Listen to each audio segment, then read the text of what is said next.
Hey everybody, I'm here to air some grievances that I have, and they're going out to the mainstream media and all the other media sources across the country. I've never been more irritated than the past month and a half seeing Ron Paul being ignored by the media, being omitted in some instances where he actually participated in the events that they were speaking about. But as much as I spent time writing to the news stations, calling up the news stations, and telling them how disappointed I was with their coverage, I decided to kind of rework my energy and put it towards something like this, where I can sit here and tell you a little bit more about Ron Paul, hope that this video reaches someone else out there who hasn't heard about him, or if they have, maybe remain skeptical about his electability or about some of his issues. And some of you might be wondering why I have my eyes blacked out. If you haven't noticed, maybe you have on Facebook, a lot of people are showing support for the blackout on Ron Paul within the media, and by doing that, they're raising awareness about his upcoming Money Bomb campaign, which you can learn more about at blackthisout.com. If the lamestream media exposed others to Ron Paul's ideas on maximizing freedom and personal liberty, most people would have a really hard time ignoring the fact that there is such a strong connection between all human beings and these virtues, and they would soon find themselves in line with a lot of his principles. And if it wasn't for the media blacking Ron Paul out, we might have had more supporters, we might have been able to reach out further, but I'm not going to say I'm surprised by any means by what they did.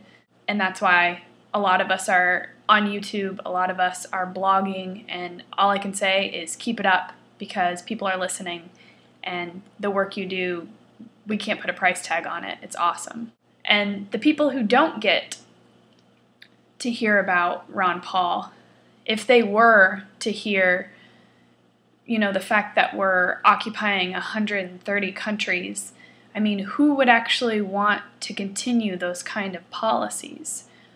Who would want to jail a nonviolent person for possessing something as insignificant as marijuana? And Stephen Baldwin, you are completely left out of this conversation, you and all of your slippery slope fallacies.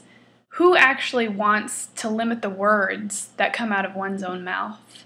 Who wants to keep working like a slave while the money taken out of your paycheck goes to bail out large corporations and banks?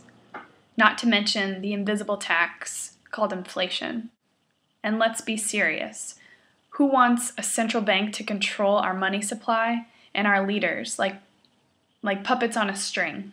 If the media wasn't blacking Ron Paul out, and if the media existed to inform the people instead of manipulate them, Ron Paul would already be at number one in all of these polls that he's being left out of. He'd be number one all the way to the White House. I'd love to see how the media blacks out Ron Paul's money bomb coming up on October 19th. I believe this money bomb is going to be the biggest money bomb yet. And I'm saying that because I've heard tons of people talking about it. The pledge numbers are already through the roof. So I encourage you today to go to blackthisout.com and make your pledge for the money bomb that's happening on October 19th. It's going to be huge, and we want everyone to be a part of it. And even if the news doesn't cover how amazing this money bomb is going to be, even if the news decides to ignore the true virtues of life and liberty, we'll do it. And we'll raise enough money to have our own airtime. All I'm asking today is for people to pledge and promise to give what you can. I know it's hard. $20, $100 goes a long way. $500, I mean, if you can do it, do it. So visit the website, again, blackthisout.com, and support one of the last integrity-filled politicians that we have left. Thanks for listening, everybody. And another one, and another one. Why you wanna hold a gun and have control on everyone? Look, them act like running again.